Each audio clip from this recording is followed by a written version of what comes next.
şu sokağın başı Fuat Uskınay Sokak diyor. Şimdi buranın orijinal adı 1880'lerden sonra, biz 1870'ten sonra da takip ediyoruz, Hava Sokağı. Peki niye adı Hava Sokağı? Şimdi yine anlatılana göre şu karşıda Grand Pera diyor ya, bu büyük arazi, yani o sokağın başından bu sokağın başına kadar buradaki büyük arazinin sahibi Hava ailesi denilen yine Lübnanlı, Halepli bir aile. Hem tüccar bunlar hem de banker. İşte bu sokakta onların mülkleri, bunların burası marul tarlasıymış. Burası bir tarla 1880'lerde.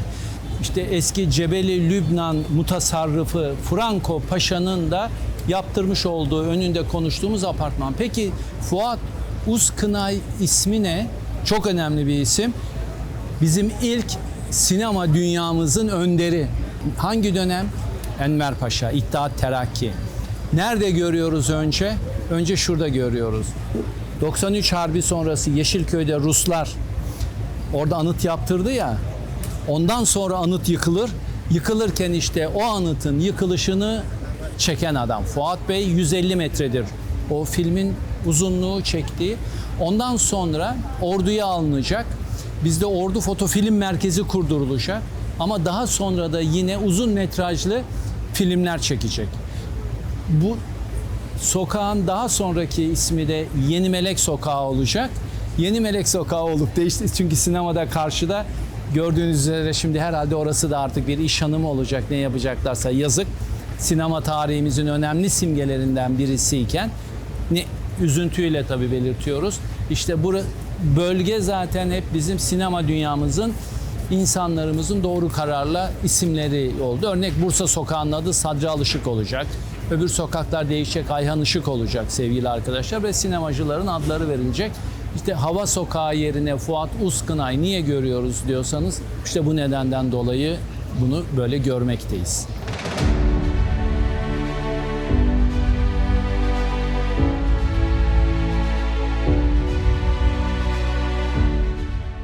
İsminiz neydi? Nusret. Nusret Beyciğim. Kaç yıl burada kaldınız bu apartmanda? 22 sene kaldım. Ne iş yaptınız? Terziyim ben. Terzi. Kaçıncı katta? Birinci kat Atatürk'ün kaldığı yer. O birinci katta mı, dördüncü katta mı birinci kalmış? Birinci katta kalmış. Dördüncü kat değil, birinci kat. He. Benim olduğum katta kalmış. Öyle mi? Ha, hep dördüncü kat deyip duruyorlar da onun için Değil, sordum. çünkü bak buraya... Hı. Kaç yılında siz buraya Ben geldiniz? 86'da geldim buraya. 80, evet. Peki siz buradaki daireye geldiğinizde burada hiç eşya falan var mıydı eskilerden Eşya yoktu. kalan? Bak, benden önce burada bir vakfıya kemer yapan bir adam varmış.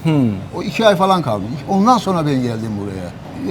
Bundan aşağı 35-40 seneye yakın önce TRT 2'den geldiler buraya. Burayı buldular. Yanlarında 2 tane yaşlı böyle belli savaş şeyleri, gazi kıyafetleri falan vardı üzerlerinde. Onlar geldi, sordu işte bana, aynı sizin gibi sorular sordular. Adam öyle bir anlattı burayı ki. Dediği doğru çünkü ben yıktım o şeyleri, içeri dekoru. Ha, öyle mi? İki bölme, ön oda büyük bir oda var önünde. Arkada da ufak bir oda var. Ön odada bölme yapmış. Atatürk dedi şuradaki camın önünde çalışma masası oradaydı, çalışma masası. Burada. 12 gün kalmış burada. Çalışma masası buradaydı. İşte tarif etti. Hakikaten doğru, ben kırdım çünkü oraları. Çok teşekkür Rica ederim. ederim. Ağzınıza Kolay gelsin. sağlık.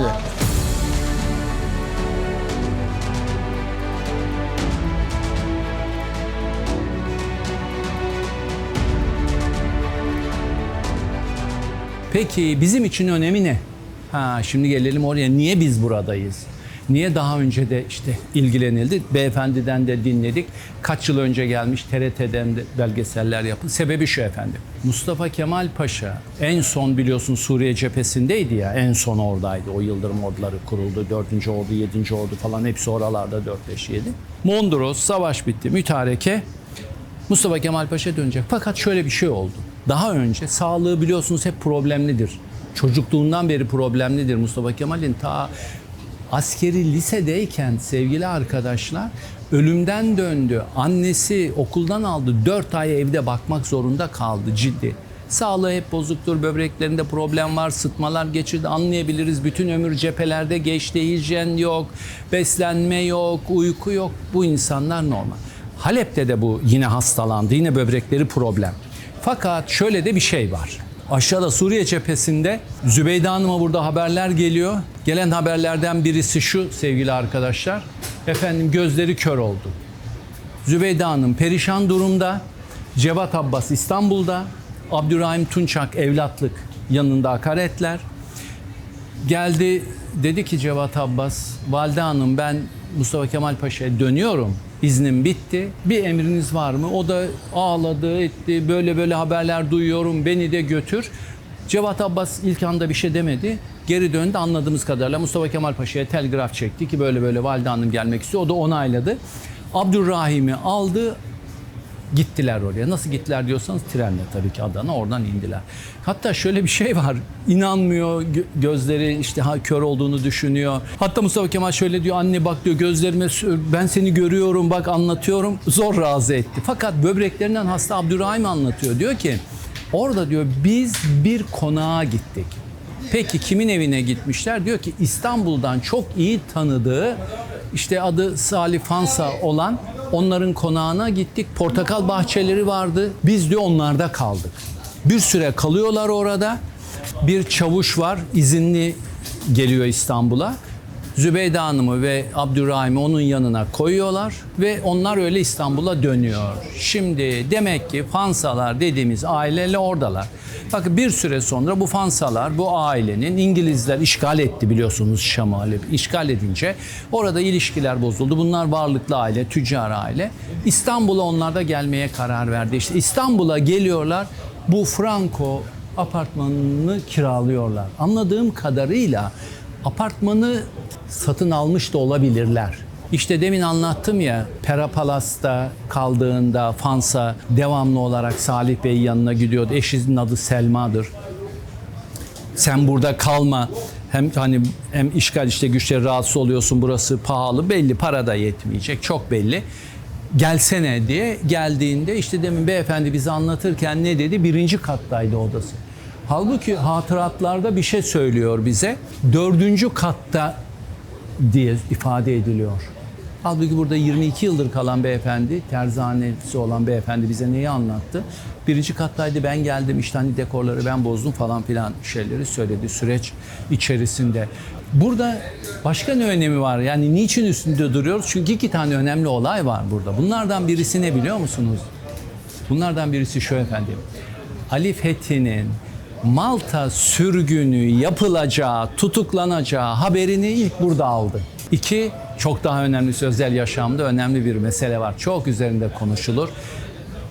Padişah Vahidettin'in kızı Sabiha Sultan'ın evliliğiyle ilgili olarak Mustafa Kemal Paşa'ya ağzının yoklanması işte bu apartmanda oldu. O açıdan önemli. Yani burada bulunmamızın işte ana sebeplerinden neler diyorsanız gördüğünüz üzere bakın Mustafa Kemal'in demek ki İstanbul'daki ayak izlerine bastığımız zaman bu sokağa gelmemizin, etmemizin sebebi ne? Bugün burası butik otel olarak kullanılıyormuş. İşte gördüğünüz üzere herhalde yabancı bir hanımefendi. Binaların hayatına bakar mısınız? Nereden nereye dönüp geliyor ve şurada bir tabela bile görmüyoruz. Şurada bir tabela. Bugünkü Beyoğlu Belediye Başkanı'na çağrı yapmış olalım o zaman. Ne diyeyim yani bu da bununla ilgili olsun. Sonuçta efendim şöyle bir şey oluyor. Vahidettin ablasının kızın yani kendi kuzeni olacak. Efendim onu gönderdi. Münibe Sultan ismi. Şöyle Selma Hanım'la konuşuyor. Durumu anlatıyor. Onlar da peki bundan haberdar olanlardan birisi kim? Doktor Ferit Rasim Talay. Bir de parantez açayım. Onun yalısını yıllar sonra Tansu Çiller alacak. O yalıyı. Bugünkü yalı odur. Onun hikayesi de başka bir hikaye o da. Neyse efendim. Ben de nereden nereye savruluyorum. Bu kadar çok dolaşınca tabii İstanbul'un sokaklarına efendim öyle oluyor. Rasim Talay Zübeyde Hanım'a da iş aksetti. Zübeyde Hanım da sağlığı iyi değil ama. Tabii o çok istiyor. Enver Paşa gibi olsun oğlu. Niye? Çünkü her oğul anası ne düşünür? Benim oğlum sultanlara layık. Sultan. Tabii. Neyse burada söylendi, kendisinde ifade edildi ki durum bu. Anladığımız kadarıyla Mustafa Kemal'in kafasında evlilik fikri yok aslında. Şöyle bir şey söyledi. Tamam dedi olabilir ama sultanla bir görüşme temin edilsin. Şimdi doğal olarak tabii ki Münir Hanım falan da diyor ki ya böyle bir şey olabilir mi? Bir sultan. Dikkat edin bakın prenses ifadesini kullanmıyoruz Osmanlı'da kadınlar için. Prensesi gördüğünüzde şunu anlayacaksınız. Mısır sarayından gelen kadınlar için prenses kullanılır. Osmanlı sarayında kadınlar için prenses kullanılmaz. Sultan ifadesi kullanılır. Yani diyor ki olabilir mi böyle bir şey? Bir sultan nasıl karşılaşılır? Mustafa Kemal de diyor ki temin edin. Şimdi yine Fansaların anlattığına göre Mustafa Kemal diyesiymiş ki işte hani böyle karşılaşalım konuşalım işte siz temin edin.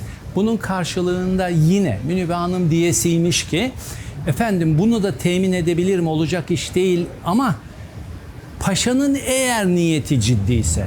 Oysa ki hiç kimse kalkıp sultana sormuyor ki bir dakika ne? Oysa ki sultan Abdülmecit'in oğluna aşık. Tabii onlar evlenecekler zaten sonra. Kız ona aşık.